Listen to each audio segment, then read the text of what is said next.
Et c'est parti pour le jour numéro 8 du défi des fêtes. Aujourd'hui, on va parler de compassion.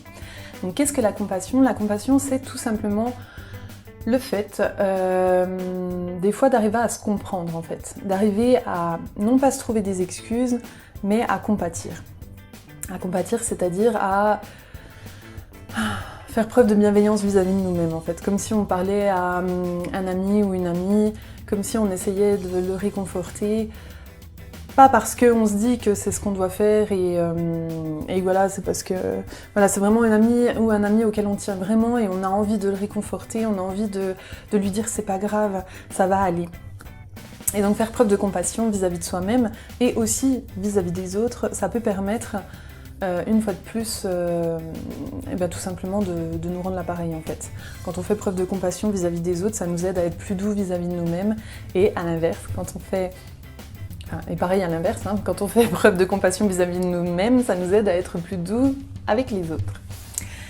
Donc ce sera, vous l'aurez deviné, le défi du jour. Faire preuve de compassion vis-à-vis de vous-même et des autres qui vous entourent. Donc la compassion, en fait, tout simplement, comme je vous le disais, c'est le fait d'être compréhensif vis-à-vis de soi-même, par exemple.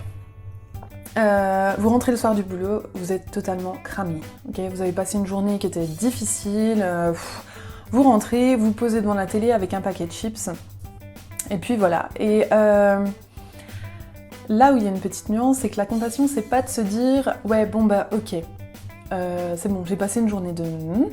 donc j'ai le droit de me poser et puis de m'accorder ça en sachant qu'après vous allez culpabiliser en fait. » La compassion, ça va vraiment être de vous dire « ok, j'ai passé une sale journée. Là, j'accepte le fait de me poser avec mon paquet de chips devant la télé parce que ça fait partie d'un réconfort que je m'apporte. Je sais que c'est quelque chose qui me fait du bien. En même temps, je sais qu'après, je vais culpabiliser parce que je vais me dire, voilà, une fois de plus, je me suis posée comme une grosse vache sur le canapé, j'ai rien foutu alors que j'étais censée faire mon sport ce soir, et nanana, et je vais reprendre des kilos, et papa. Non. Là, le but, c'est vraiment d'agir comme un ami. Vous dire ce qu'un ami vous dirait.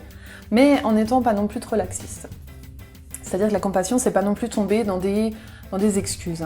Là, c'est vraiment de se dire, ok, pour cette fois-ci, d'accord, j'ai passé une sale journée, d'accueillir aussi ce qui vous vient, c'est-à-dire, ok, là je me sens fatiguée, je me sens peut-être un peu angoissée, peut-être que je me sens un peu énervée parce que mon boss m'est tombé dessus dans la journée et que c'est pas la première fois et que ça m'agace de me faire parler comme ça, ou peut-être juste épuisée d'avoir une vie un peu ronron, un peu routinière et voilà.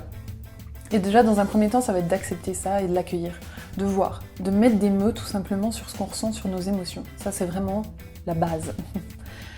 Et donc, dans un deuxième temps, de se dire, ok, là, j'ai envie de manger mon petit paquet de chips devant la télé, je le fais.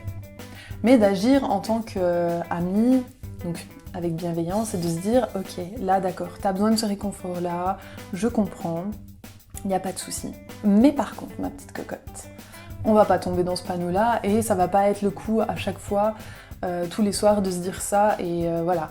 Je tiens à toi, je sais et tu le sais très bien que manger des chips tous les soirs, c'est pas la solution. À part te boucher les artères, ça va pas te servir à grand-chose.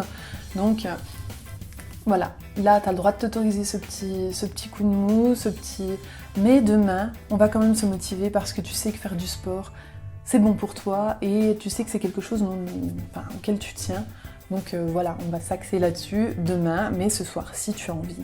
Et donc après, c'est vraiment faire preuve de compassion. Compassion, mais vraiment attention à la limite, à la frontière avec les excuses et le fait après se trouver des prétextes et des excuses pour tomber dans une attitude de vie, un état de vie qui vous convient pas et qui est absolument à l'opposé de vos valeurs.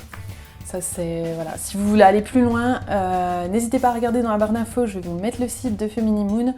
Et puis, allez jeter un coup d'œil, je partage pas mal de choses aussi dans les articles. Et puis, les articles de blog. Et puis, je propose aussi des formations autour de ça, si des fois ça vous intéresse, autour de la féminité notamment. Mais aussi pour vous aider à trouver vos valeurs, à vous aider justement à analyser un peu les pensées qui vous viennent, comment est-ce qu'on peut faire pour travailler dessus, enfin voilà. Donc n'hésitez pas à aller jeter un petit coup d'œil à Feminimoon au site internet. Et puis voici donc pour votre défi du jour numéro 8. Faire preuve de compassion vis-à-vis de vous-même. Essayez de... Pardon. Essayez de, voilà, de vous regarder avec le regard d'une amie, vraiment avec bienveillance et avec un petit peu d'amour quand même si c'est possible. Bah si, je sais que vous en êtes capable. N'hésitez pas à partager dans les commentaires si le défi vous parle, si vous avez envie de réagir sur quoi que ce soit. Suivez Feminimoon sur les réseaux sociaux, identifiez vos posts avec le hashtag le défi des fêtes pour que je puisse vous retrouver et qu'on puisse échanger là-dessus. Et donc je vous dis à demain pour le défi numéro 9. Prenez bien soin de vous. Ciao ciao.